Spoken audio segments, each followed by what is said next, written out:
uh, respected HOD and chair of the seminar session, Professor Shaji Anirudhan, and my dear friends, Dr. Jinimon and Dr. Sajana, and other teachers, researchers, and students of the Department of History, University of Kerala. It is indeed a pleasure to come here again and again and speak to you about some of the crucial socio-political and historical issues in our society. This time it is the key question, the anchoring question of caste in India and also in the context of Kerala. Kerala's unique enlightenment modernity and how the caste question was seen and addressed by some of the leading thinkers and socio-cultural activists like Sahodaran Ayyappan and Narayana Guru and others, all the other disciples, all the leading disciples of the Guru. They were actually trying to address this key issue in Indian society and Kerala society in particular, and to somehow tackle it and somehow foreground the politics of the people or the greater good and welfare of the people against the atrocities and traumas of caste. So the whole project of modernity, the whole theatre of enlightenment in Kerala may be defined as a kind of struggle against the caste system and its religious sanctioning a metaphysical referential system called the Varnashrama Dharma. This Varnashrama Dharma, as we know, as students of history and social sciences, you know better than me, that it is a system in place here as part of the Vedic kind of hegemonic discourse in India. So it is part of the Indian ideology or Indian hegemony, the Vedic and Vedantic metaphysics of India, which is now paraded as religion and even philosophy.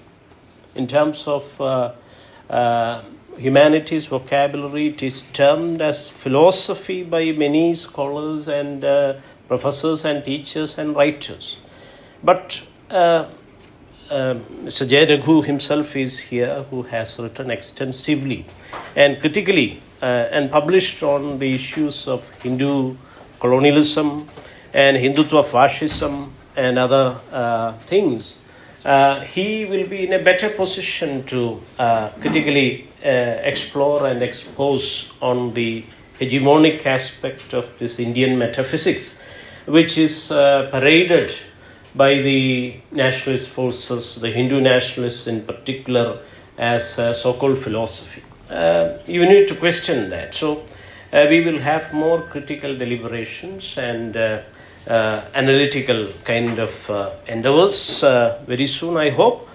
So mine is only an address that presents the key issues of Varnashrama Dharma and how it has become the dominant ideology and the residual ideology and also the resurgent ideology in the present, especially in the second coming of totalitarian pro-fascist mobilization in the country today. So Varnashrama Dharma is enshrined in the Vedas, and as we know, in the earliest Veda, the Purusha Sukta, in a mandala called Purusha Sukta, the origin story, the origin so-called Vedic myth of the Chaturvarnis are mentioned. Only the Chaturvarnis are recognized as human beings in the Varnashrama Dharma system. Otherwise, therefore, it is also called the Chaturvarnya system. It is simply called the Chaturvarnya system or the Varnashrama system, which is enshrined in the Vedas, which is the scripture of the so-called Hindu religion, or more specifically the Brahmanical religion, which that was the name that was given by Sahodaran Ayyappan and many other reformers to it. It is, and even Narayana Guru, a sage, denied the very existence of something called a Hindu religion. in 1925 at the birth of the Rashtriya Swayamsevak Sangh. 1925 in November, Guru has made a public statement, and that was given in the news dailies also. C.V. Kunjaraman, the editor, has published it, that there is nothing called the Hindu religion. There is nothing called Hinduism. So Guru is one of the pioneering sages in India and the world to deny the very existence or decline the kind of veracity or validity of a Hindu religion or Hinduism itself. And therefore he said it is the Brahmanical religion. കാരണം സ്മൃതികൾ നോക്കി ഭരിക്കുന്നവരല്ലേ ഹിന്ദുക്കൾ. He defined the Hindus or the Hindu system as the regime or rule of the smritis and shrutis and Puranas. So how can the untouchable, how can the Avarna, those who are outside the Chaturvarnya system, the Chaturvarnya system means, the Brahman, Kshatriya, Vaishya and Shudra, only these males are having human existence, and they are born out of the Brahma Purusha through the mouth, through the hand, through the thighs and the feet. And those who came through the feet, they are called the Antyajas or the last born or the least born or the Padajas, the footborn kind of people. Therefore, they are supposed to be in the hierarchical logic of that colossal male figure called Brahma Purusha or Virat Purusha.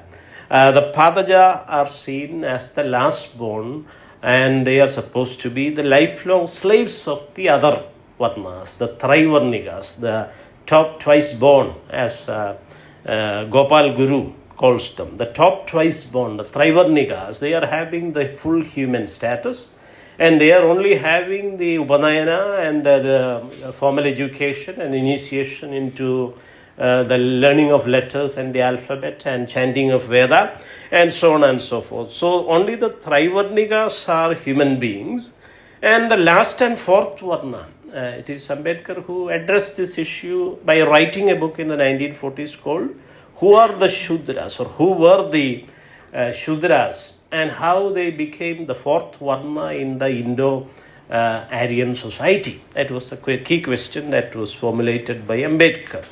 Only in the 1940s, late 1940s, 1946, 45, that period. And he also did a sequel by inquiring about the genealogies of the social, cultural and religious genealogies of the other people, the untouchables, the Avarnas. Avarnas are not even mentioned. Women of all castes and Varnas are not even mentioned. Without any support of women, without any participation and representation of women, the Virat Purusha is giving birth to the mouth, the hands, the thighs and the feet. So this is the absurd story that was ridiculed by Narayana Guru, critically satirized and completely, totally denied and rejected as a philosophical system of human origin by Narayana Guru, by saying that, is it like the tree sprouting? Is it like a tree sprouting that the Chaturvarnis, the male members of the Chaturvarnis, the Brahman, Kshatriya, Vaishya, Shudras are coming through the mouth and body organs of the Virat Purusha? Is it an absurd story? That is what the Guru plainly asked. And he said about the Avarna, no mention of women and the Avarna, the untouchables and the other religious people, the non-Hindus. So he said all these people, the Bahujans and women, they are the they are the Swayambhu, he said. They are the self-incarnate human beings on this earth. So all the Chaturvarnis are born from the various bodily organs. So it is Guru who absolutely denied and rejected the validity of this Vedic origin metaphysics of Chaturvarnya. And therefore, Sahodaran Ayyappan and others, the lead disciples of the Guru, starting from Mulur, who translated the Dharmapada of the Buddha into Malayalam verse in poetry in 1925. This is the centenary. The centenary is complete now in this Kumbham 29 that was completed. The centenary of the translation of the Buddha's Dharmapada, again the critique of caste and Brahmanism, Brahmanium and Jati. is enshrined in that text of the Buddha. The Buddha is respected as a democratic thinker because he has denied Brahmanical claims, and the caste system in particular, the Varna caste system, was totally critiqued and rejected, and he was the one to satirize it first. This Vedic origin story, he said it is absurd. Buddha used the word in Tipitaka, this is absolutely absurd that the Brahmanical claim that the human beings are born from the mouth of the Virat Purusha. How can a Purusha give birth that through the mouth and thighs and all those things, body organs? And this is absurdity. What the Brahmanical priesthood or Brahmanical patriarchy, what they are saying is absolutely wrong and absurd. That was the statement of the Buddha some 2,600 years ago. So it is Mulur who translated it in 1925 at the request, at the very kind persuasion of Sahodaran Ayyappan. Sahodaran Ayyappan has persuaded many. He couldn't concentrate in Pali studies and all. So he employed or he persuaded Pali scholars like Mulur to do the translation. Another translation was done by his father-in-law, Justice Ayyakutti. But unfortunately, Justice Ayyakutti, another disciple of the Narayana Guru, and also the father-in-law of Sahodaran Ayyappan, he did another prose translation. Unfortunately, that is lost. So anyway, the struggle is on from the Buddha. And Buddha was the first to critique this absurd story of Brahmanism. The Vedic origin story of Virat Purusha giving birth through the mouth and thighs. And Narayana Guru has even gone to the extent of asking the question, it would be easier for the Vaishya to come out through the back or something, rather than coming through the thighs of the Virat Purusha. It would be easier to come out through the shoulder or the back of that Virat Purusha. So that question, Vaishyana, മുതുകത്തുകൂടി പുറത്ത് ചാടുന്നതല്ലായിരുന്നോ നല്ലത്? ഈ തുടയിലൂടെ ജനിക്കുന്നതിലും നല്ലത് മുതുകത്തുകൂടെ പുറത്ത് ചാടുന്നതല്ലായിരുന്നോ എന്നും കൂടി നാരായണ ഗുരു ചോദിക്കുകയുണ്ടായി എന്ന് ഞാൻ പറയുകയാണ്. ഇതിന് തുല്യമായിട്ടുള്ള some statements that may be equated with this came from Mahatma Phule. Jyotiba Phule asked the question, if it is said in the Veda, in the Rigvedic Purusha Sukta, that Brahmins came through the mouth, then the Virat Purusha might be having a genital organ within the mouth, isn't it? That was the question that was asked by Mahatma Phule, Jyotiba Phule. You know about Savitribai Phule and Fatima Sheikh and others who pioneered the education of untouchables and Dalit girls in particular in Maharashtra in the 1850s itself. Even before Pandit Ayodhi Dasar in South India and Narayana Guru in Kerala and other reformers in the south. So, and in the south, from that self-respect movement, Periyar actually came first for the Sahodariya Sammelanam that was organized by Sahodaran Ayyappan under the aegis of Narayana Guru in Aluva. That was done in 1921 after the Malabar revolt. There was a communal split, and to tackle with that communalism in Kerala, Sahodaran Ayyappan organized the first Sahodariya, Samasta Kerala Sahodariya Sammelanam, the fraternity meet in Kerala in 1921. But unfortunately, it is not celebrated because it was against caste, religion and God also. That was the proclaimed philosophical motto of Sahodaran. ജാതി വേണ്ട, മതം വേണ്ട, ദൈവം വേണ്ട, മനുഷ്യന് വേണം ധർമ്മം, വേണം ധർമ്മം, വേണം ധർമ്മം യഥോചിതം.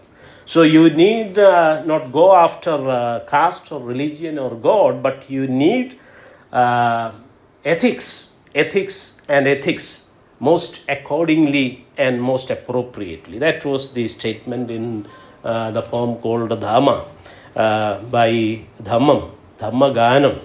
Such poems were written in early 1920s by Sahodaran Ayyappan, and he absolutely rejected the idea of caste and its religion and even the God, the Virat Purusha or the Brahma, who created only these Chaturvarnis through the mouth and other bodily organs. So that is why he denied God, and therefore that is not accepted popularly. The popular appeal is not for that, and only that 1924 Sarva Mata Sammelanam, or all religions meet, or the parliament of religions, that is being celebrated and projected by the government and other official policies and apparatuses of the state. So in the Sahodari Sammelanam, it was Sahodaran and T.K. Madhavan and others who actually invited Periyar, and Periyar came to Kerala for the first time in 1921 for the Sahodariya Sammelanam in Aluva. And later he came to Vaikam because he was already aware of the kind of people's struggle in Kerala, the enlightenment modernity of Narayana Guru and Sahodaran. He was close to Sahodaran, and that is why he came to Vaikam and became the so-called Vaikam Veerar, or the champion of the human rights champion of Vaikam. So anyway, all these people, Periyar said it is the people are born from their mother and father. തന്തയ്ക്കും തള്ളയ്ക്കും പിറന്നവരാണ് ഈ Dalit ബഹുജനങ്ങൾ. The Avarnas, the untouchables, the vast majority of people who are not mentioned, women are also not mentioned, and they are the real human beings, and they are born of their mother and father. The human mother through the genital organ of the mother. So that was the statement of Periyar regarding this. So this absurd, metaphysical, crude, scriptural kind of discourse was established by Brahmanism through centuries of usurpations and cheat and covetous kind of narrative power through the Smriti Shruti Puranas, through the imperial textuality of Sanskrit, and the so-called Hindu Puranas. They have established through the Purana Pattathanam, or through the recitals, the continuous kind of recitals of the Puranas and the Kavyadihasas of Hinduism. They have established it, and that narrative power is lethal. According to Sahodaran Ayyappan, ദൈവത്തെ പിശാചായും പിശാച ദൈവമായും വർണ്ണിക്കും ബ്രാഹ്മണന്റെ വൈഭവം ഭയങ്കരം. That is a statement, a line from the poetry of Sahodaran Ayyappan, where he talks about this imperial textuality and the narrative power of the Brahmanical patriarchal discourse of caste and varna in India. So this is how it was established, and all the Guru himself, he denied the very existence of the Hindu religion. He denied the veracity of the Vedas and the Vedantic obscurantism. He also denied the specific, not just the Manusmriti, and സൂചിപ്പിച്ചു സ്മൃതികൾ നോക്കി ഭരിക്കുന്നവരല്ലേ ഹിന്ദുക്കൾ എന്ന പ്രസ്താവന 14 നടത്തി. 25 ഹിന്ദുമതം എന്നൊരു മതം തന്നെ ഇല്ലല്ലോ എന്ന് RSSന്റെ പിറപ്പിൽ പറഞ്ഞു. എന്ന് മാത്രമല്ല, he also denied the what you call the Chaturvarnya system and its Varna and Karma theory that is enshrined again, further promoted within the Kavyadihasa in the Mahabharata, as the 18th chapter, something called the Gita is placed, which is supposed to be the holy book of the Hindus, the holy Gita. And in the Gita you have that sloka by the Paramatma, the Brahma, Sri Krishna, Brahma Paramatma is saying, Chaturvarnyam is my own handiwork. I have created Chaturvarnyam according to the guna and karma, your deeds and your values or qualities of the people. Chaturvarnyam maya sustam guna karma vibhagaja എന്നാണ് അതിൽ പറയുന്നത്. അപ്പോൾ ഞാൻ തന്നെ ദൈവമാണ്. It is divinely legitimized in the Gita, and Guru absolutely rejected that guna karma theory of the Gita. The Varna Siddhanta of the Gita and the Karma Siddhanta and the fixing of the Varna was absolutely rejected by him, by making a simple statement, logical, rational statement that the Guna and Karma are constantly changing. Then how can you fix the Varna and caste? ഗുണകർമ്മങ്ങൾ സ്ഥായിയായി ഒന്നുമില്ലല്ലോ. പിന്നെ എങ്ങനെയാണ് നിങ്ങൾ ഈ ചാതുർവർണ്ണ്യം എന്ന് പറയുന്നത്, this kind of A water tight compartmentalisation of humanity, അതെങ്ങനെ സാധിക്കും? And he, even before that, he denied the what you call the Jati itself by writing the Jati Mimamsa, Jati Nirnayam and Jati Lakshana, determination of caste and the elements of caste. In the Jati Mimamsa, he said, Punarnu Perunnadellam Urinam, Uri Yoni, Orakaram, Oru Bhedavumilladil. So the whole humanity is one. We are all human beings at once. We are a species, Urinam. Punarnu Perunnadellam Urinam. We can procreate and we are the same and single species of Homo sapiens. That was the statement of the Guru. He used very rational and scientific kind of logic in explaining the oneness of humanity and denying caste. Manishyanam manishyatvam jadir gotvam gavam yadha na brahmanadirasyaivam ha tattvam vetti ko apina എന്നാണ് ചോദിച്ചത്. ഇനി ആർക്കെങ്കിലും മനസ്സിലായിട്ടില്ലെങ്കിൽ മലയാളത്തിലാണല്ലോ ഈ ജാതി നിർണയത്തിൻ്റെയും ജാതി ലക്ഷണത്തിൻ്റെയും ആദ്യ പദ്യങ്ങൾ എഴുതിയിരിക്കുന്നത്. ഇനി ബ്രാഹ്മണിക്കൽ പേട്രിയാർക്കുകൾക്ക് മനസ്സിലാകുന്നില്ലെങ്കിൽ I will make it in Sanskrit എന്ന് പറഞ്ഞുകൊണ്ടാണ് ഈ മനുഷ്യാണം മനുഷ്യത്വം ജാതിർ ഗോത്വം ഗവാം. പശുക്കൾക്ക് മലയാളത്തിൽ അങ്ങനെയാണ് പറയേണ്ടത്, പക്ഷേ പശുക്കൾക്ക് അല്ലെങ്കിൽ കിടാങ്ങൾക്ക് പശുക്കിടാങ്ങൾക്ക് എങ്ങനെയാണ് ഗോത്വം അവരുടെ ജാതി സ്പീഷീസ് ആയിരിക്കുന്നത്, അതുപോലെയാണ് പുണർന്നു പിറന്ന മനുഷ്യർക്കെല്ലാം കറുത്തതോ വെളുത്തതോ പല ശരീര രീതികളിലിരുന്നാൽ എങ്ങനെ ഇരുന്നാലും അവർ ഒരു സ്പീഷീസായി പുണർന്നു പെറുന്നത് കൊണ്ട് അവരൊരു ജാതിയാണ്. ആ മാനവികത തന്നെയാണ് humanity is the caste of the human. That was the statement. That was done in 1913, just before the statement on the Ramraj, the Shudradigalude Gati, the fate of the Shudras in Ramraj. That is another statement. And he said it is the British or it is the European Enlightenment modernity that may be referred to as my masters. There is no one from India or there is no one from Kerala who can be accepted as my master or guru. It is the British who are our gurus. നമുക്ക് സന്യാസം തന്ന നമ്മുടെ ഗുരുക്കന്മാരാണ് അവർ.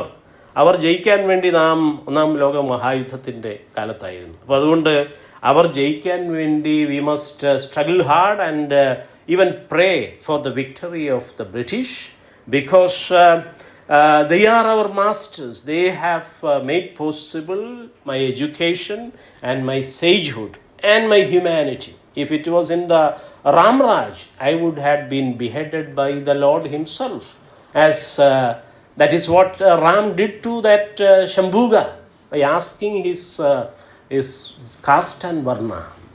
Caste varna നേരിട്ട് അല്ല ചോദിച്ചത്. What is your yoni? That was the statement in many of the Ramayana versions, in Valmiki Ramayana and many other Ramayanas. നീ ഏത് യോനിയാടാ എന്നാണ് ചോദിച്ചത്. He was a meditating sage and not even the caste or varna was. നീ ഏത് വർണ്ണത്തിൽ പിറന്നു അല്ലെങ്കിൽ നിന്റെ ജാതി ഏത് എന്ന് പോലും ചോദിച്ചില്ല, നിന്റെ യോനിയാണ് ചോദിച്ചത്. അതുകൊണ്ടാണ് ഗുരു ഈ ജാതി നിർണയത്തിലും ജാതി മീമാംസയിലും എഴുതിയത് ഒരു യോനി, ഒരാകാരം, ഒരു ഭേദവുമില്ല അതിൽ എന്ന് അദ്ദേഹം നിരന്തരം ഒരു സേജിന് തന്നെ എഴുതേണ്ടി വന്നത് എന്താണ്? രാമൻ ചോദിച്ച ഈ ചോദ്യമാണ്. മര്യാദ പുരുഷോത്തമനായിട്ടുള്ള രാമൻ ബ്രാഹ്മണ്യത്തെ സംരക്ഷിക്കാൻ വേണ്ടി, ചാതുർവർണ്ണ്യത്തെ സംരക്ഷിക്കാൻ വേണ്ടി ഒരു താപസൻ്റെ, ഒരു മുനിയുടെ ജാതിയും വർണ്ണവും ചോദിച്ച് അദ്ദേഹത്തിൻ്റെ അമ്മയെയും മാതാക്കളെയും എന്താണ് അധിക്ഷേപിക്കുന്ന it's a kind of blatant kind of injustice and abuse of the reference to the mother and the genitalia of the mother. അപ്പം അങ്ങനെയാണ് രാമൻ ചോദിച്ചത്. അതുകൊണ്ടാണ് നാരായണ ഗുരുവിന് പോലും എഴുതേണ്ടി വന്നത് ഒരു യോനി ഒരാകാരം ഒരു ഭേദവുമില്ലതിൽ. നീ യോനിയും വർണ്ണവും ചോദിച്ചാണോ നീ മനുഷ്യൻ്റെ കഴുത്തറക്കുന്നത്? ശൂദ്രനാണ് എന്ന് മനസ്സിലാക്കി ഏത് യോനി എന്ന് ചോദിച്ചാൽ പിന്നെ സത്യം പറയേണ്ടി വന്നു. അന്നത്തെ ഭാഷയിൽ, സംസ്കൃത ഭാഷയിൽ എന്താണ് ശൂദ്രയോനി, മ്ലേച്ഛയോനി, നീചയോനി, ഇതെല്ലാം പാപയോനിയാണ് അത്രയും. This is the philosophy of Hinduism. Ambedkar exposes it. The philosophy, there is a called the philosophy of Hinduism and the riddles of Rama and Krishna. Ambedkar has elaborately exposed it. അതിലും വലിയ ചോദ്യമാണ് സഹോദരൻ അയ്യപ്പൻ 25 ഗാന്ധിജിയോട് ചോദിച്ചത് താങ്കളുടെ കൃഷ്ണൻ ഒരു പരമ്പര കൊലയാളിയും കൂടിയല്ലായിരുന്നു. Was he that Virat പുരുഷ ബ്രഹ്മപുരുഷ, the one who is speaking Chaturvarnya as Gunakarma Vibhagaja in the Gita, was he a serial killer? Was he a cold-blooded murderer? എന്നാണ് ചോദിച്ചത്. അപ്പോൾ Gandhi said nonsense and he stopped the debate also. And Guru even before that ഇത് ചോദിക്കേണ്ടി വന്നത് എന്തുകൊണ്ടാണ്? Guru was trying to explain the futility and absurdity of this Chaturvarnya Siddhanta in the Gita and the Purusha Sutta to him by illustrating the example of the leaves in nature. He was showing to that mango tree, a tedmavinte ilakal kanichukondu paranju, all the trees are different outwardly, but their essence is the same. The taste or essence is the same. That is the taste of the mango or the mango tree or that mango fruit. അപ്പോൾ ആ മാവിൻ്റെ എല്ലാം രസം എന്നത് ഒന്നാണ്. മാങ്ങയുടെ photo എടുത്തപ്പോഴത്തേക്ക് അദ്ദേഹം ചോദിച്ചതാണ്, ഇതിൻ്റെ രസപടം എടുക്കാമോ എന്നാണ് ചോദിച്ചത്. You can only take the optical image of that mango, but you cannot capture in the camera, in the photographic technique, in the modern device, you cannot capture the essence of that. There is something called the essence also. അപ്പോൾ പുറമേ കാണുന്നതല്ല essence. Beauty is only skin deep. What you see may be illusory. There are optical illusions. അപ്പോൾ ഗാന്ധിജിയോട് വിശദീകരിച്ചത് ഇത് മഹത്തായ system അല്ല, ഇത് മനഃപൂർവ്വം ഉണ്ടാക്കിയ കെട്ടുകഥയാണ്. This is absurd. The essence of all humanity is the same. മനുഷ്യാണം മനുഷ്യത്വം ജാതിർ ഗോത്വം ഗവാം യഥ എന്ന തത്വമാണ് തേന്മാവിൻ്റെ ഇലകളെ കാണിച്ചുകൊണ്ട് അദ്ദേഹം വിശദീകരിച്ചു. ഗാന്ധിജിക്ക് മനസ്സിലാകുന്നില്ല, ഗാന്ധിജി അംഗീകരിക്കുന്നില്ല. അദ്ദേഹം പറയുന്നത് only untouchability is a private sin of the Hindus that we will try to tackle and somehow we will eradicate the untouchability. But Chaturvarnya Siddhantam or Varnashrama Dharma is a great principle that is enshrined in the Vedas and Vedanta and the Gita. So therefore he was all praised for that. And even after meeting the Guru, even by 1925 he came to Varkala and met the Guru. And in 24 he stayed in the Vellur Madham of the Guru at Vaikam. And he was ostracized or excluded by that Indamduruti by forcing him to sit outside his premise. And Indamduruti was on the veranda on a chair, and Gandhi was there because he was supposed to be a so-called Vaishya in the Chaturvarnya caste distance system of untouchability and pollution. He need to keep that distance, the caste distance. ആ cast distance പാലിച്ചുകൊണ്ട് ഗാന്ധി അവിടെ ഒരു പന്തൽ കെട്ടി, മുറ്റത്ത് അപ്പുറത്തൊരു പന്തൽ കെട്ടി അവിടെ ഇരുത്തുകയാണ് ഉണ്ടായത്. അത് അദ്ദേഹം സ്വീകരിച്ചു. അത് കഴിഞ്ഞ് കന്യാകുമാരി അമ്പലത്തിൽ വന്നിട്ട് ചെന്നപ്പോഴത്തേക്ക് അവിടെ ഒരു നിരക്ഷരനായ ഒരു ആൾ പൂജാരി നിൽക്കുകയാണ്, പക്ഷെ ബ്രാഹ്മണനാണ്. അപ്പോൾ ഈ ബ്രാഹ്മണൻ നേരത്തെ മണത്തറിഞ്ഞു ഗാന്ധിജിയുടെ വർണ്ണവും ജാതിയും എല്ലാം മോദ്ഗഞ്ചി സമുദായക്കാരനാണ് എന്ന് പറഞ്ഞാൽ ഗുജറാത്തിലെ ബനിയ അല്ലെങ്കിൽ വൈശ്യ വിഭാഗത്തിൽ വരുന്ന ആളാണ്. അപ്പോൾ അതുകൊണ്ട് ഗാന്ധിജി അമ്പലത്തിൻ്റെ അടുത്തേക്ക് വരുമ്പോൾ തന്നെ പുരോഹിതൻ കൈകൊണ്ട് തടഞ്ഞു. എന്താണ്, നേരത്തെ ഇതെല്ലാം ജാതിയും വർണ്ണവും ഈ പുരോഹിതൻ അടിച്ചു വെച്ചിരിക്കുകയാണ്. അദ്ദേഹത്തിന് അക്ഷരാഭ്യാസം പോലും ഇല്ല. പക്ഷേ ജാതിയും വർണ്ണവും ഗാന്ധിജിയുടെ, മഹാത്മാവായ ഗാന്ധിജിയുടെ ജാതിയും വർണ്ണവും പോലും ഇദ്ദേഹം മുൻകൂട്ടി മനസ്സിലാക്കുകയും അവിടെ നിൽക്കാൻ പറഞ്ഞു. നിങ്ങളൊരു വൈശ്യനാണ്, അവിടെ നിന്നാൽ മതി, ആ കൊടിമരത്തിൻ്റെ ഇപ്പുറത്തേക്ക് വന്നേക്കരുത്. കാരണം വൈശ്യൻ അവിടം വരെ ഈ അടിയെ അകലം പാലിച്ച് വരാൻ പറ്റുകയുള്ളൂ.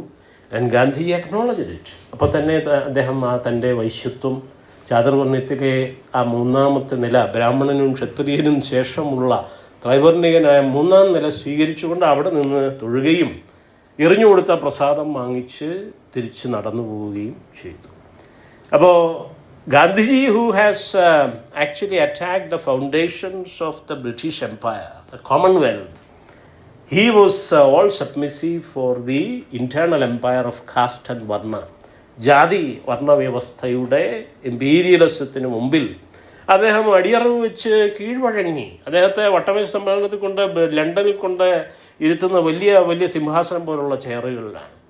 അവിടെ സായിപ്പന്മാർ അവിടെ ചെല്ലുമ്പോൾ ബ്രിട്ടീഷ് ക്യാബിനറ്റ് അല്ലെങ്കിൽ അവിടുത്തെ ഹൈ കമ്മീഷണർമാരൊക്കെ എഴുന്നേറ്റ് നിൽക്കുകയാണ് ഒരു അർദ്ധനഗ്നനായ ഫക്കീർ വരുമ്പോൾ. പക്ഷേ ഇവിടെ ഒരു നിരക്ഷരനായ ഒരു ബ്രാഹ്മണൻ എന്ന് വാദിക്കുന്ന അവർ ബ്രാഹ്മണരായിട്ട് വടക്കേ ഇന്ത്യയിൽ അംഗീകരിക്കുന്നുമില്ല, അത് വേറെ കാര്യം. മ്ലേച്ഛ ബ്രാഹ്മണന്മാരെന്നോ ആസ്യ ബ്രാഹ്മണന്മാരെന്നോ ആണ് ആഢ്യ ബ്രാഹ്മണന്മാർ ഇവരെ അംഗീകരിക്കുന്നത്. അവർ പറഞ്ഞപ്പോൾ അവിടെ നിന്നു.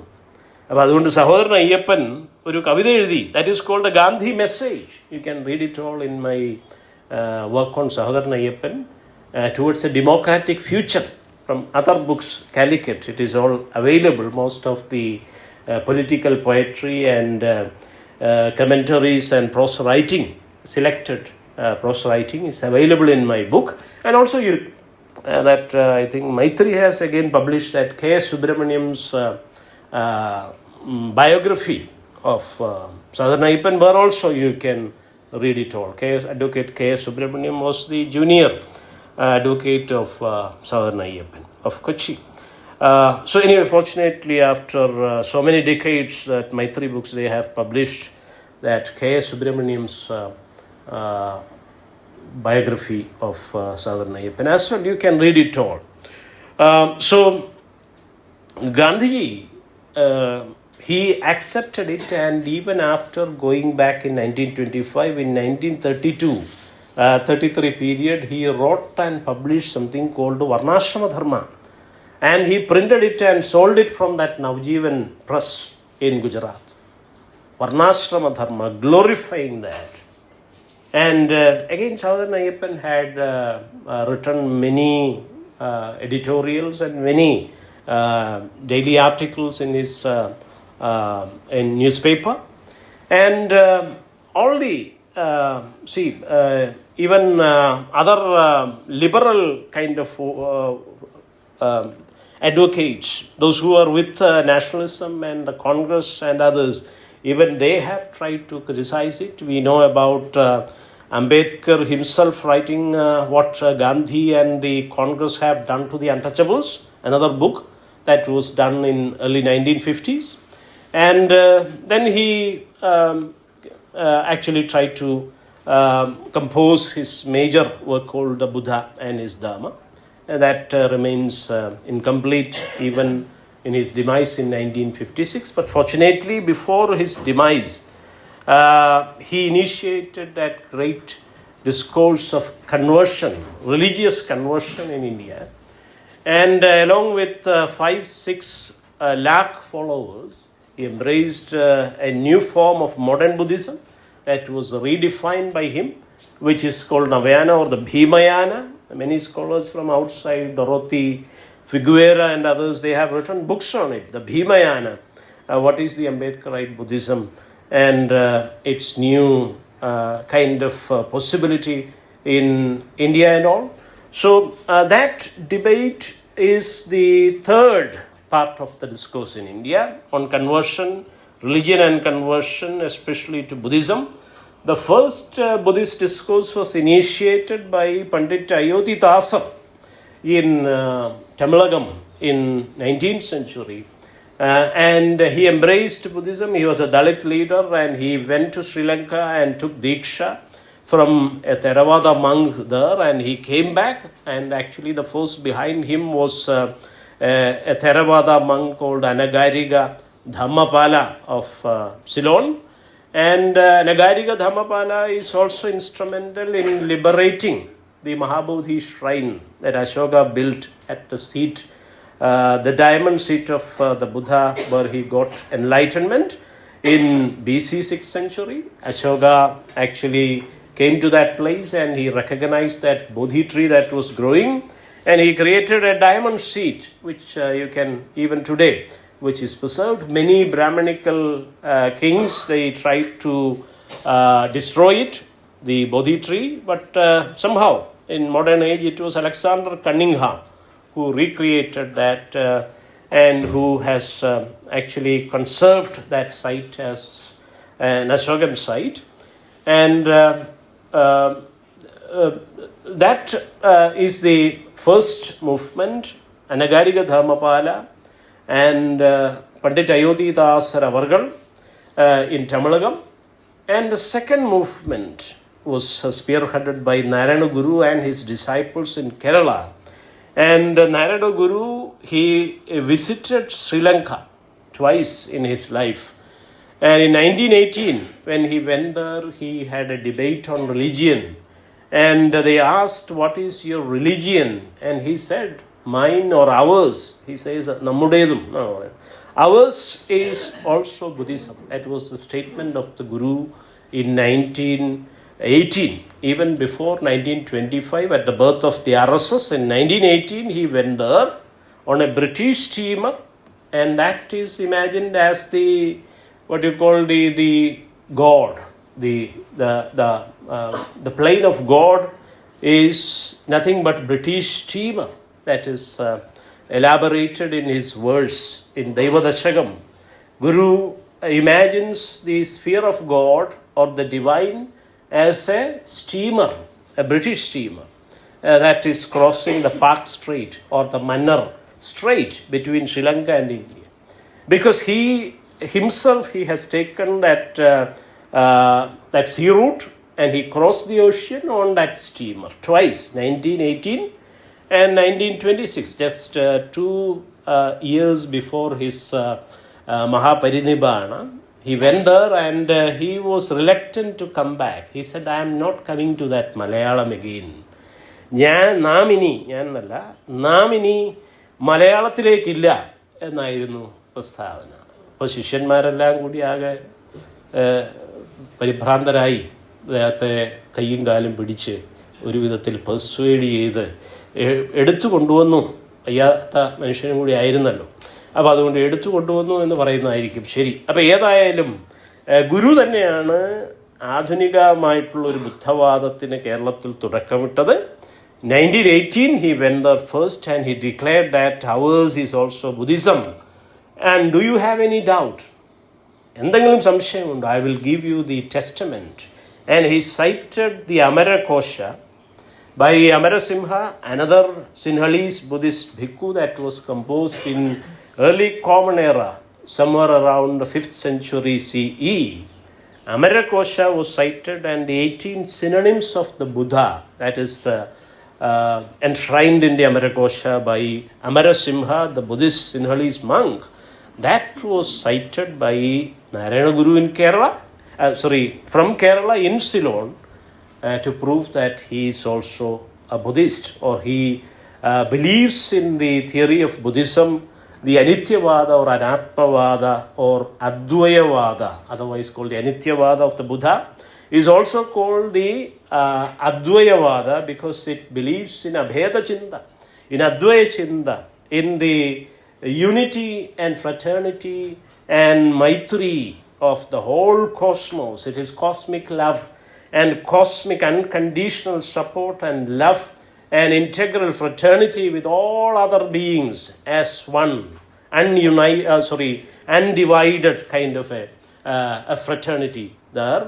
So Advayavadi is a synonym of the Buddha, and he cited it all. Dashavalo Shadhavijno Advayavadi Vinayaka. So Vinayaka is originally, Vinayaka means the one without a leader, any other leader, or the leader of everything, the leader of humanity. Narayanan എന്ന് പറഞ്ഞാലും അത് തന്നെയാണ്. The leader of the Naraloka, one who is suspended among the people is called Narayana. വെള്ളത്തിൽ നിൽക്കുന്നവൻ മാത്രമല്ല, ജനക്കൂട്ടത്തിൽ, ജനങ്ങളുടെ ലോകരുടെ ഇടയിൽ ഉയർന്നു നിൽക്കുന്നവൻ, ഉയർന്ന ശബ്ദത്തിൽ സംസാരിക്കുന്നവൻ എന്ന അർത്ഥത്തിലാണ് ശാസ്താവ് എന്ന അർത്ഥത്തിലാണ് നാരായണൻ എന്ന പദത്തിൻ്റെ ഉൽപ്പത്തി മഹായാനത്തിലുണ്ടായതാണ്. ബുദ്ധൻ്റെ ഒരു പര്യായമാണ് അതും. അതാണ് പിന്നീട് അദ്ദേഹം സ്വീകരിച്ചപ്പോഴും യഥാർത്ഥത്തിൽ നാണു എന്ന ഗ്രാമ്യ ഭാഷയിൽ നാണപ്പൻ, നാണൻ, നാണു, അവിടെയും ബുദ്ധനാണ്, ബുദ്ധശില്പത്തിൽ നിന്നാണുമായിരുന്നു. കാരണം ഹാഫ് മെഡിറ്റേറ്റഡ് ക്ലോസ്ഡ് ഐസ് ആണ്. അപ്പോൾ ഇങ്ങനെ മെഴുതാഴ്ത്തി ധ്യാനത്തിലിരിക്കുന്നത് കൊണ്ടാണ് നാണപ്പൻ, കുട്ടപ്പൻ, ഒരു ബാലബുദ്ധന് കുട്ടപ്പൻ എന്ന് പറയും. നാഗപ്പൻ, അതിന് മുജിലിന്ദ സർപ്പം മഹായാന ശില്പങ്ങളിൽ വന്നപ്പോൾ അതിന് നാഗപ്പൻ എന്ന പേരുണ്ടായി. അപ്പോൾ അങ്ങനെയാണ് നാണപ്പൻ എന്ന പേരിൽ നിന്നാണ് നാണൻ, നാണു എന്നീ പേരുകൾ വരുന്നത്. അങ്ങനെയാണ് അദ്ദേഹത്തിന് നാണു എന്ന പേരായിരുന്നു. അതും ബുദ്ധൻ്റെ പേരാണ്. അദ്ദേഹം സ്വീകരിച്ചപ്പോഴും യഥാർത്ഥത്തിൽ വിഷ്ണുവാണെന്ന് തോന്നും. പ്രച്ഛന്നതയുണ്ട്. There is a disguise, a strategic self defensive disguise is there it seems to be a Vaishnavite name. പെട്ടെന്ന് കേൾക്കുമ്പോൾ എല്ലാം ശിവനിലേക്കും വിഷ്ണുവിലേക്കും കണക്ട് ചെയ്തിരിക്കുകയാണല്ലോ. അതൊന്നും ഇല്ല. ഇതെല്ലാം മഹായാനത്തിലെ വജ്രയാനത്തിലെ ബോധിസത്വന്മാരെ പേര് മാറ്റി വച്ചിരിക്കുന്നതാണ് ശിവനും വിഷ്ണുവും എന്ന് നാം കൂടുതൽ when we study about the history of religion and philosophy and architecture and iconography, it may be revealed. അപ്പോൾ അതുകൊണ്ട് അദ്ദേഹം അവിടെ ഉദ്ധരിച്ച് വളരെ വ്യക്തമായി 1918 ശ്രീലങ്കയിൽ വച്ച് ഉദ്ധരിച്ചത് അമരകോശമാണ്. അതായത് 5ാം നൂറ്റാണ്ടിൽ അമരസിംഹൻ കോഡിഫൈ ചെയ്ത അത് കേരളത്തിലെ വിദ്യാഭ്യാസത്തിൻ്റെ അടിത്തറയായിരുന്നു. പക്ഷേ മധ്യകാലത്ത് 15-16 നൂറ്റാണ്ടിൽ രാമനെ സ്ഥാപിച്ചപ്പോൾ ആദ്യം ഹിംസയിലൂടെ അതിൻ്റെ ആമുഖത്തിൽ നിന്ന്, സിദ്ധരൂപത്തിൽ നിന്നും അമരകോശത്തിൽ നിന്നുമൊക്കെ ബുദ്ധപ്രതീകങ്ങൾ പതുക്കെ പതുക്കെ വെട്ടാൻ തുടങ്ങി. എന്നാലും നാരായണഗുരുവിന് 1918 ശ്രീലങ്കയിൽ ഉദ്ധരിക്കാൻ മാത്രം ബുദ്ധൻ്റെ പര്യായങ്ങൾ അതിൽ കിടക്കുകയുമാണ്. 18 ഒരിടത്ത് കിടക്കുകയാണ്. ആമുഖത്തിൽ നിന്ന് വൃക്ഷത്തെ വെട്ടി. എന്താണ് തുടക്കത്തിൽ ഇങ്ങനെയായിരുന്നു സിദ്ധരൂപമൊക്കെ. ഇവിടെ പഠിപ്പിച്ചുകൊണ്ടിരുന്നതാണ് കുടിപ്പള്ളിക്കൂടം, പള്ളിയും പള്ളിക്കൂടവും എന്ന് പറയുന്ന ബൗദ്ധ പള്ളികളുടെ പാരമ്പര്യത്തിൽ വന്നിട്ടുള്ള ഒരു ട്രഡീഷനാണ്. ജനങ്ങൾക്ക് ബ്രാഹ്മണ്യം വിദ്യ നിഷേധിക്കുമ്പോൾ ബൗദ്ധർ ഭിക്കുക്കളും ഭിക്കുനികളും അവർക്ക് അക്ഷരം കൊടുക്കുന്നു, അവർക്ക് നീതിബോധം അക്ഷര വെളിച്ചവും പകർന്നു കൊടുക്കുന്നു. അതുകൊണ്ടാണ് അവരെ കഴിവേറ്റിയത്. കഴിവേറ്റി കല്ലുകൾ ഇവിടെയെല്ലാം ഉണ്ട്. അതിലേക്ക് ഞാൻ കടക്കുന്നില്ല. Archaeology of religious persecution and caste as a religious persecution. This is the key argument of Ambedkar in who were the untouchables. And Dr. K. Sugadan from Calicut, he has elaborated it in Malayalam about how Buddhism was defeated through severe barbaric religious persecutions and a lot of hoary bloody violence, genocidal kind of violence. അതിൻ്റെ ഉദാഹരണങ്ങൾ ഇപ്പോഴും archaeological evidence കഴിവേറ്റി കല്ലുകളായിട്ട് തിരുനെല്ലിയിലും Changanassery വാഴപ്പള്ളിയിലും കൂത്താട്ടുകുളത്തും Perumbavoor അശമന്നൂരിലും ഒക്കെ തന്നെ ശേഷിച്ചിരിക്കുക. പലയിടത്തും അതിൻ്റെ stump, മൊഴിക്കുളത്തടക്കം അതിൻ്റെ കുറ്റി ഇപ്പോഴും കാണാവുന്നതാണ്. അപ്പോൾ അത്തരം പെർസിക്യൂഷൻസ് ഒക്കെ ഉണ്ടായിട്ടുണ്ട്. അതിഭീകരമായിരുന്നു. All those historians you know about Elamkulam Kunjan Pillai, P.K. Gopalakrishnan, even Puducherry Ramachandran has written about the persecution of the Shramanas. The Jains and the Buddhists and the Ajivakas, 8,000 were persecuted in 7th century by Appar and Sambandhar on the banks of Vaiga near Tenmadurai. That was a Shramana center, a Jain and Buddhist site like Iringyalakuda. For example, it was Buddhist from Ashokan times to 7th century. From the 7th, 8th century, it was Jain. And in 1341, after the great floods in Periyar, Brahmanism under Alvanjeri Thambrakal, they have taken over. So it was made into a Brahmanical Hindu, so-called Hindu shrine of the Vaishnavite variety. Strange connections were established. The Varnanam Bhayangaram, സഹോദരൻ പറഞ്ഞതുപോലെ ഭരതേശ്വരനായിരുന്നു, ഭരതസ്വാമിയായിരുന്നു. 1341 വെള്ളപ്പൊക്കം നടക്കുമ്പോൾ വരെ 7ാം നൂറ്റാണ്ട് മുതൽ 14ാം നൂറ്റാണ്ടിൽ 1341 വരെ ജൈനരുടെ ഭരതസ്വാമിയായിരുന്നു, തീർത്ഥങ്കരനാണ്. അപ്പോൾ ആ സ്വാമിയെ ഭരതൻ എന്നാക്കി. രാമായണത്തിലെ ഭരതൻ എന്ന് വ്യാഖ്യാനിച്ചു. അഴുവാഞ്ചേരിയും പോപ്പും പാർട്ടികളും. അഴുവാഞ്ചേരിയുടെ വീട്ടുപേരിൽ തന്നെ മഹാബ്രാഹ്മണനായിട്ടുള്ള കേരളത്തിലെ ബ്രാഹ്മണ്യത്തിൻ്റെ പരമപിതാവും പരിശുദ്ധ പാപ്പ ആയിട്ടുള്ള പോപ്പായിരിക്കുന്ന ആഴ്വാൻചേരിയുടെ വീട്ടുപേര് എന്താണ്? ദ്രാവിഡത്തിലാണ്, തമിഴിലാണ് കിടക്കുന്നത്. ആഴ്വാൻചേരി. ആഴ്വാൻ്റെ ചേരി. എന്താണ് ചേരി? ഇപ്പോഴത്തെ അർത്ഥത്തിൽ തൊട്ടുകൂടാത്തവരുടെ ചാള എന്നാണ് ചേരി. ഖെട്ടോ സ്ലം എന്നാണ്. എങ്ങനെയാണ് അർത്ഥം കിട്ടിയത്? തൊട്ടുകൂടാത്തവരെ ഉണ്ടാക്കിയപ്പോഴാണ് ആ അർത്ഥം ഉണ്ടാക്കുക. ആരാണ് തൊട്ടുകൂടാത്തവർ? അവർ ബൗദ്ധരായിരുന്നു. ബ്രാഹ്മണിക പെട്രിയാർക്കിക്ക് വഴങ്ങാതിരുന്ന, ജാതി വ്യവസ്ഥയെ അംഗീകരിക്കാതിരുന്ന, ബ്രാഹ്മണ്യത്തിനും ചാതുർവർണ്ണത്തിനും എതിരെ പോരാടി നിന്ന ബൗദ്ധരെയാണ് പുറന്തള്ളി തൊട്ടുകൂടാത്തവരായിട്ട് ആട്ടി അകറ്റി. ഈ ഗാന്ധിജിക്ക് പോലും തീണ്ടലുണ്ടായത്.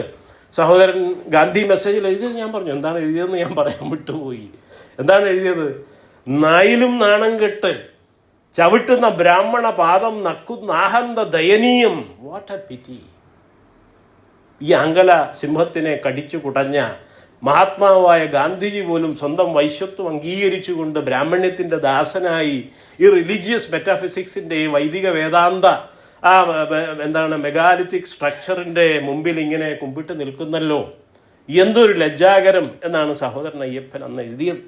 അപ്പം അതിന് വഴങ്ങാതിരുന്നത് കൊണ്ടാണ് ബൗദ്ധരെ തൊട്ടുകൂടാത്തവർ കുറേ പേരെ കഴിവേറ്റി, കുറേ പേരെ നാവ് മുറിച്ച് നാട് കടത്തി, ഭിക്കുനിമാരെയൊക്കെ തന്നെ അക്ഷരം പഠിപ്പിച്ച, ആതുരസേവ ചെയ്ത, ഈ കാവുകൾ കന്യാവരങ്ങൾ വലിച്ച് മെഡിസിനൽ കോൺസർവേഷണൽ ഫോറസ്റ്റുകൾ അശോകന്റെ കാലത്ത് സംഘാരാമങ്ങളായി നടത്തി. സംഘമിത്ത അവിടുന്ന് ബോധിവൃക്ഷത്തും ഗയയിൽ നിന്ന് കൊണ്ടുപോയാണ് അനുരാധപുരത്ത് വെച്ചത്. അവിടെയാണ് മോദി പോയി ഇപ്പോൾ സല്യൂട്ട് അടിച്ചു നിന്നത്. അപ്പോൾ അത്തരത്തിൽ ഇവിടെ മുഴുവൻ, ഏഷ്യ മുഴുവൻ വ്യാപിച്ച ഒരു conservational, ecological, humanitarian, human rights, educational എൻഡവറാണ് അവർ നടത്തിയത്. സംഘമിത്ത അശോകന്റെ സ്വന്തം മകളാണ്. മഹിന്ദൻ അശോകന്റെ മകനാണ്. മഹിന്ദനാണ് ഇവിടെ ഇന്ദിരവിഹാരം മധുരയിൽ സ്ഥാപിച്ചത്. നാഗപട്ടണത്തിലുണ്ടായിരുന്നു. അത് മാർക്കോപോളോ അടക്കമുള്ള വിദേശ സഞ്ചാരികൾ രേഖപ്പെടുത്തിയിട്ടുണ്ട്. മഹിന്ദ വിഹാരം, ചൂടാമണി വിഹാരം, മാരവർമ്മൻ ഇന്തോനേഷ്യൻ കിങ്ങാണ് അവിടെ വന്ന് ചൂടാമണി വിഹാരം ഉണ്ടാക്കിയത്. അതിൻ്റെ അവശിഷ്ടം ഇപ്പോഴും ജെസ്യൂട്ട് പാതിരിമാർ 19-ാം നൂറ്റാണ്ടിൽ പള്ളി പണിതപ്പോഴും അതിൻ്റെ അടിത്തറയിൽ ആ സ്തൂപാവശിഷ്ടത്തിലാണ് നാഗപട്ടണത്ത് ജെസ്യൂട്ട് പള്ളി വന്നിരിക്കുന്നത്. അപ്പോൾ പള്ളിയും പട്ടക്കാരും കപ്പിയാരെന്ന വാക്ക് പോലും പാലിയിൽ നിന്നാണ് വന്നിരിക്കുന്നത്. നമുക്കറിയില്ല, നമ്മുടെ കേരള ഭാഷയിൽ ഇപ്പോഴുമുള്ള 30-40% വാക്കുകൾ, നേരത്തെ അത് 60-80% 19-ാം നൂറ്റാണ്ട് വരെ.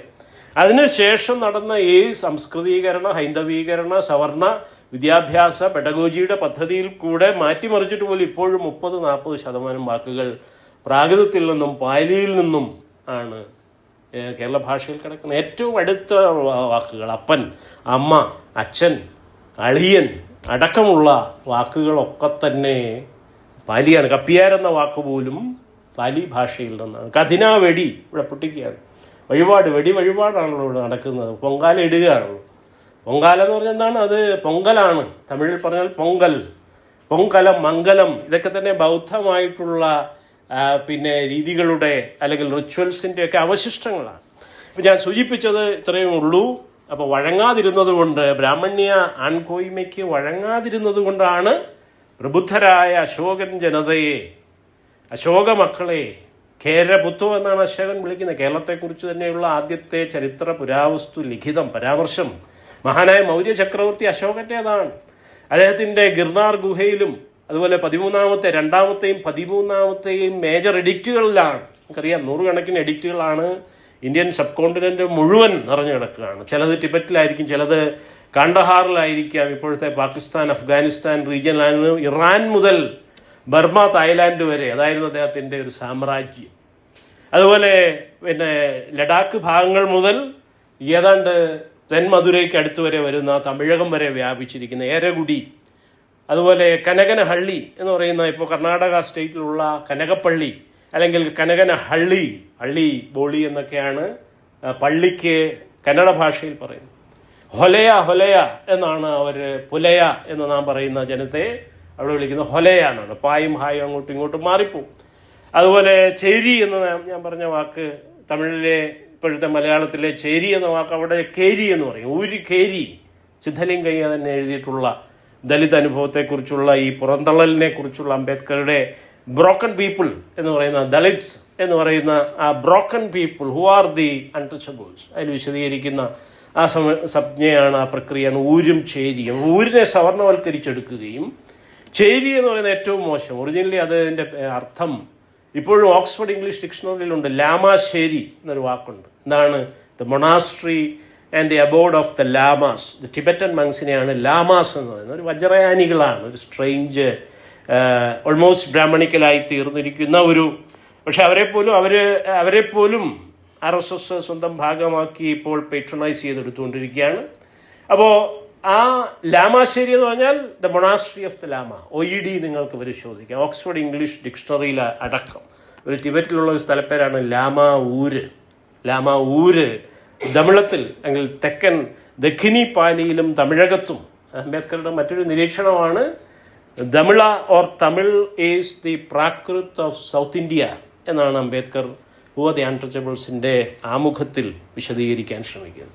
അപ്പോൾ ഏതായാലും ഞാൻ സൂചിപ്പിച്ചത് ഈ ചേരി വൽക്കരണം, ആഴ്വാൻ ചേരി, മഹാബ്രാഹ്മണന്റെ, ബ്രാഹ്മണിസത്തിൻ്റെ, ബ്രാഹ്മണിക്കൽ പേട്രിയാർക്കിയുടെ, പോപ്പിൻ്റെ വീട്ടുപേര് തനി തമിഴിലാണ് വന്നിരിക്കുന്നത്. അതെങ്ങനെയാണ് സംഭവിച്ചിരിക്കുന്നത്? സംസ്കൃത പണ്ഡിതൻ വേദേതിഹാസ പുരാണ പട്ടത്താനിയുടെ പരമാധ്യക്ഷൻ്റെ താന്ത്രിക സംഗ്രഹമെല്ലാം എഴുതി, ചേർന്നാസടക്കമുള്ളവർ തന്ത്രസമുച്ചയം എഴുതിക്കൊണ്ടാണ് ഈ മന്ത്രയാനങ്ങളൊക്കെ സ്വാംശീകരിച്ച് ബ്രാഹ്മണികമാക്കി ഒതുക്കി തീർത്തത് 16-ാം നൂറ്റാണ്ടിൽ. പക്ഷേ ഇപ്പോഴും വീട്ടുപേരിൽ ചേരി കിടക്കുന്നു 1341 എന്ന് പറഞ്ഞാൽ ആദ്യം ചേരി മാറിയത് ബൗദ്ധത്തിൽ നിന്ന് ആദ്യം വേദിക ബ്രാഹ്മണ്യസത്തിലേക്ക് നമ്പൂതിരിമാരായി മാറിയ ഒരു പ്രധാനിയായ പുരോഹിതനാണ് നമ്മുടെ ആഴ്വാഞ്ചേരിയുടെ പൂർവ്വപിതാവ്. അതുകൊണ്ടാണ് അദ്ദേഹത്തിൻ്റെ വീട്ടുപേരിൽ ആഴ്വാൻ എന്ന് പറഞ്ഞാലും നമുക്കറിയില്ല. സംസ്കൃതം പഠിപ്പിച്ച് ഈ സാൻസ്ക്രിറ്റൈസ്ഡ് ഹിന്ദു പെഡഗോജി പഠിക്കുന്നതുകൊണ്ട് നമുക്കറിയില്ല ഇതൊന്നും.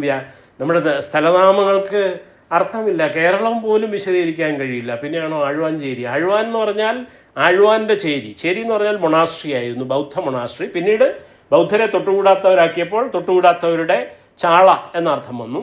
അപ്പോൾ ഈ ആഴ്വാൻ എന്ന് പറഞ്ഞാൽ ആരാണ്? ആണ്ടിരിക്കുന്നവൻ, ആണ്ടവൻ എന്നൊരു വാക്കുണ്ട്, ആണ്ടി എന്ന വാക്കുണ്ട്, മുനി ആണ്ടി എന്നും വാക്കുണ്ട്. ആരാണ്? എല്ലാം മെഡിറ്റേറ്റ് ചെയ്യുന്ന, അല്ലെങ്കിൽ ഞാൻ നേരത്തെ പറഞ്ഞ പോലെ ആ നാണം കുടുങ്ങി എന്ന് തോന്നുന്നത് പോലെ ആ ഹാഫ് മെഡിറ്റേറ്റിംഗ് ഐസിൽ ഇങ്ങനെ ഇരിക്കുന്ന, ധ്യാനമുദ്രയിലിരിക്കുന്ന ബുദ്ധൻ്റെ മറ്റൊരു ഗ്രാമ്യ പേരാണ് ആര്? കുട്ടപ്പൻ പോലെ, നാണപ്പൻ പോലെ, നാഗപ്പൻ പോലെ ഉള്ള മറ്റൊരു പേരാണ് ആഴ്വാൻ, ആണ്ടിരിക്കുന്നവൻ. The one in deep meditation എന്ന അർത്ഥമുള്ളൂ. ലോകത്തെ പോലും മറന്ന്, ലോകത്തെ മറക്കുകയല്ല, ഇൻട്രോസ്പെക്റ്റീവായിട്ടുള്ള റിഫ്ലക്ഷനാണ് വിപස්සന, പ്രാർത്ഥനയല്ല. Buddhist meditation or vipassana is self-reflective, critical, introspective thinking and being in the moment. Mindfulness, it is called mindfulness. And critically concentrating, meditation or concentration, which is part of the Ashtanga Marga, the right meditation, the right practice, right thought, right act, right kind of vision and right kind of samadhi is also mentioned as part of the Ashtanga Marga of the Buddha. അപ്പോൾ അങ്ങനെ ഇരിക്കുന്ന വിപස්සനയിലിരിക്കുന്ന, അത് സംസ്കൃതത്തിൽ പറഞ്ഞാലേ മനസ്സിലാവും, വിപശ്യന എന്ന് സംസ്കൃതത്തിൽ പറഞ്ഞാലേ നമുക്ക് മനസ്സിലാവും. ആഴ്വാഞ്ചേരിക്ക് ഇവിടെ അർത്ഥം സംസ്കൃതീകൃത മലയാളത്തിൽ കിട്ടില്ല, മറിച്ച് അതിൻ്റെ ദ്രാവിഡ തമിഴ മൂലങ്ങളിലേക്ക് പോയാലേ നമുക്ക് ആരാണ് ആഴ്വാൻ എന്ന് മനസ്സിലാവും. അപ്പോൾ ബുദ്ധൻ്റെ ചേരി, ബുദ്ധൻ്റെ മൊണാസ്ട്രി, ബുദ്ധൻ്റെ പേരുള്ള മൊണാസ്ട്രിക്കാരനായിരുന്നു ആഴ്വാഞ്ചേരി തമ്പ്രാക്കർ. അദ്ദേഹം ആദ്യം ചേരി മാറി വൈദിക ബ്രാഹ്മണ്യത്തിലേക്ക് നമ്പൂതിരിയാക്കി മാറിയതുകൊണ്ട് അദ്ദേഹത്തിന് പോപ്പിൻ്റെ പ്രഥമ അധ്യക്ഷൻ്റെ സ്ഥാനം കൊടുത്തു. അങ്ങനെയാണ് 1341 ഇപ്പോഴും അദ്ദേഹത്തിൻ്റെ ആദവനാട് എന്നെ അക്രോണിമാക്കി ആഴ്വാഞ്ചേരി തമ്പ്രാക്കൾ വാഴുന്ന നാട് ആണ് ആദവനാട് എന്ന് മലപ്പുറം ജില്ലയിൽ ഇപ്പോൾ മലയാളം യൂണിവേഴ്സിറ്റിയൊക്കെ ഇരിക്കുന്ന സ്ഥലത്ത് അത് ആദവനാടാണ്. അത് യഥാർത്ഥത്തിൽ പിന്നെ നമ്മുടെ ആർത്തുങ്കൽ പള്ളി പോലെ അർഹതന്മാരുമായിട്ടാണ്. ബുദ്ധിസത്തിലെ അർഹതന്മാർ, ആദൻ, നെടും ചേരലാദൻ, ചടയ ചേരലാദൻ എന്നൊക്കെ പറയുന്നത് പോലെ ചേര രാജാക്കന്മാരുടെ ഒരു സർനെയിം തന്നെയായിരുന്നു, സ്ഥാനപ്പേരായിരുന്നു. കാരണം അവർ പലരും അശോകനെ പോലെ ജീവിതാന്ത്യത്തിൽ ബൗദ്ധരായി മാറുകയും മുനിമാരായി മാറുകയും അർഹത പദം പ്രാപിച്ച്, ജൈനരാണെങ്കിൽ ഭക്ഷണം പോലും ഉപേക്ഷിച്ച് സല്ലേഖന അല്ലെങ്കിൽ സന്താര, വെള്ളം മാത്രം കുടിച്ച് പിന്നെ ആ വെള്ളവും നിർത്തി സൂര്യപ്രകാശത്തിൽ മാത്രം ഇരുന്ന് സൂര്യനെ നോക്കി അല്ലെങ്കിൽ വടക്കോട്ട് നോക്കിയൊക്കെ ധ്യാനിച്ച് ജീവൻ വെടിയുന്ന സന്താര വരെ നടത്തിയിരുന്നു. അപ്പോൾ അതുകൊണ്ടാണ് പല ചേര രാജാക്കന്മാരും ജൈന ബുദ്ധ സ്വാധീനത്തിൽ പ്രത്യേകിച്ച് ബൗദ്ധരായി മാറിയവരാണ്. ആദൻ, നെടും ചേരലിനെ പോലെ ആദൻ എന്ന സ്ഥാനപ്പേര് വന്നിട്ടുണ്ട്. അപ്പോൾ ഇതൊന്നും സംസ്കൃതത്തിൽ ഇതിനൊന്നും അർത്ഥമില്ല. നമ്മുടെ പ്രദേശത്തിനോ നമ്മുടെ ചരിത്രത്തിനോ ഇളംകുളം എഴുതിയിട്ടുള്ള ചരിത്രങ്ങൾക്കോ പി.കെ. ഗോപാലകൃഷ്ണനും ഡോക്ടർ കെ. സുഗതനും എന്നെപ്പോലെയുള്ള വട്ടന്മാരുമൊക്കെ എഴുതുന്ന ചരിത്രത്തിന് അർത്ഥവും തെളിവുകളും ഒന്നും ഇല്ല. കാരണം ഇതൊന്നും സംസ്കൃതത്തിലല്ല. സംസ്കൃതത്തിന് പുറത്ത് ഹൈന്ദവേതരവും ബ്രാഹ്മണേതരവുമായിട്ടുള്ള ഇന്ത്യയുടെ ഏഷ്യയുടെ പ്രാചീന പാരമ്പര്യവുമായി ബന്ധപ്പെട്ട കാര്യങ്ങളാണ്. അപ്പോൾ ഞാൻ സൂചിപ്പിച്ച ഇത്രയേ ഉള്ളൂ. ഇങ്ങനെയൊക്കെ ഉള്ള ഭീകരമായിട്ടുള്ള ഡിബേറ്റുകളുടെ കാലത്താണ് പണ്ഡിറ്റ് അയോധ്യദാസർ ആദ്യം തമിഴകത്ത് ശാക്യ ബുദ്ധിസ്റ്റ് സൊസൈറ്റി സ്ഥാപിക്കുകയും 1891 തന്നെ സ്ഥാപിക്കുകയും 1880 മുതൽ ബ്രിട്ടീഷുകാരുടെ സെൻസസ് വന്നപ്പോൾ കാസ്റ്റ്ലെസ് ദ്രവിഡിയൻസ് എന്ന് ചേർത്തുകൊള്ളാനാണ് അദ്ദേഹം പറഞ്ഞത്. We are not Hindus, we are casteless Dravidians എന്ന് ചേർക്കണം എന്ന് ബലം പിടിക്കുകയും ഒക്കെ ചെയ്ത അതുപോലെ ദ്രാവിഡ പാണ്ഡ്യൻ ഒരു ജേണൽ ഇറക്കുകയുണ്ടായി. തമിഴൻ, ഒരു പൈസ തമിഴൻ എന്ന് പറയുന്ന ഒരു ജേണൽ ഇറക്കുകയുണ്ടായി. ഇന്ദിരർ ദേശ ചരിത്രം അദ്ദേഹം എഴുതുകയുണ്ടായി. ഇന്ദിരർ ദേശ ചരിത്രം means the Buddhist history of South India എന്നാണ് അതിൻ്റെ അർത്ഥം. ഇന്ദിരർ എന്ന് ഉദ്ദേശിക്കുന്ന ഈ ആഴ്വാൻ തന്നെയാണ്, അല്ലെങ്കിൽ ഏറാൻ തന്നെയാണ്. ഏറാഞ്ചേരിയുണ്ട്, വേറൊരു വലിയ മനയാണ് ഇപ്പോൾ വരിക്കാശ്ശേരി പോലെ. ഏറാൻ എന്ന് പറഞ്ഞാൽ ഏറിയിരിക്കുന്നവൻ എന്നാണ്. എന്ന് പറഞ്ഞാൽ കാലിന്മേൽ കാല് കയറ്റി ഇരിക്കുന്നവൻ, അല്ലെങ്കിൽ പ്രത്യേക യോഗ പോസിലിരിക്കുന്നവൻ, അതും ഒരു ബോധിസത്വൻ്റെ ബുദ്ധൻ്റെ പേര് തന്നെയാണ്. അപ്പോൾ ഏറാഞ്ചേരി ആകട്ടെ ആഴ്വാഞ്ചേരി ആകട്ടെ, ഇന്ദിരർ എന്ന് പറഞ്ഞാൽ എന്താണ്? ഇന്ദ്രിയങ്ങളെ ജയിച്ചവൻ, ലോകത്തെ ജയിച്ചവൻ, ദ വിക്ടോറിയസ് ട്രയംഫൻ, ലോകനാഥൻ എന്ന് പറഞ്ഞല്ലോ നേരത്തെ. നാരായണൻ, നരലോകത്തിൻ്റെ നാഥൻ എന്ന് പറഞ്ഞതുപോലെ. അപ്പോൾ ആ രീതിയിലാണ് ഇന്ദ്രിയ പരീക്ഷണങ്ങളെ, മാരനെയും, മോഹിനിയാട്ടമൊക്കെ ഉണ്ടാകുന്ന ആരാണ്? മാരൻ്റെ മകളാണ് ഈ മോഹിനി. മാരനും മോഹിനിയും ആട്ടും പാട്ടും കൊട്ടും ഒക്കെ കൂടി ആട്ടങ്ങൾ ഒരുപാട് നടത്തിയിട്ടും ബുദ്ധൻ ഇളകിയില്ല. അപ്പോൾ ആര് നിന്നെ വിശ്വസിക്കുമെന്ന് ചോദിച്ചു. അപ്പോഴാണ് ഇങ്ങനൊരു മുദ്ര, നിലത്തൊടുകയാണ്, മണ്ണിനെ തൊടുകയാണ്, ഡൗൺ ടു എർത്ത്. ഇംഗ്ലീഷിൽ പോലും ആ ഒരു ജെസ്ചർ, ഒരു യൂസേജ് വന്നിരിക്കുകയാണ് ഇംഗ്ലീഷ് ഭാഷയിൽ, ഡൗൺ ടു എർത്ത് എന്നാണ്. തെറപ്യൂട്ടിക്, മറ്റൊരു വാക്ക് ഡോക്ടർ പൽപ്പു ചൂണ്ടിക്കാണിച്ച ഒരു ഉദാഹരണമാണ്. തെറപ്യൂട്ടിക് എന്ന് എങ്ങനെ വരുന്നു? തേരവാദത്തിൽ നിന്നാണ് വരുന്നത്. തേരവാദികളും തേരന്മാരും തേരികളും നടത്തിയ ചികിത്സയുടെ ഭാഗമായിട്ടാണ് ബ്രിട്ടനിൽ പോലും യൂറോപ്പിൽ പോലും ഈ തെറപ്യൂട്ടിക് ഗ്രീക്ക് ഭാഷയിലേക്ക് പോലെ കടന്നിരിക്കുകയാണ് ആ വാക്ക്.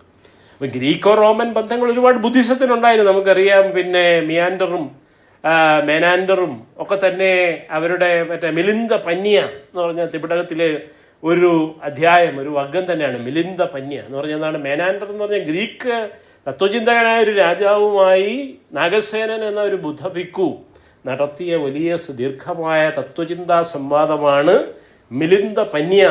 പന്യ എന്ന് പറഞ്ഞാൽ പഞ്ഞ എന്നാണ് സൗത്ത് ഇന്ത്യയിൽ പറയുന്നത്. പഞ്ഞവാദി ഞാനൊക്കെ പറയുന്നതാണ് ഈ പഞ്ഞവാദം. ഒരു തെളിവുമില്ല, വട്ടെഴുത്ത് രേഖയില്ല. വട്ടെഴുത്തുണ്ടായത് 8-ാം നൂറ്റാണ്ടിന് ശേഷമാണെന്ന് അവർക്കറിയില്ല. എവിടെ വട്ടെഴുത്ത്, എവിടെ കോപ്പർ പ്ലേറ്റ്? കോപ്പറിൽ പ്ലേറ്റിൽ എഴുതാൻ തുടങ്ങിയത് 12-14 നൂറ്റാണ്ടിന് ശേഷമാണ്, ചോളന്മാരുടെ ആ കാലത്താണ്.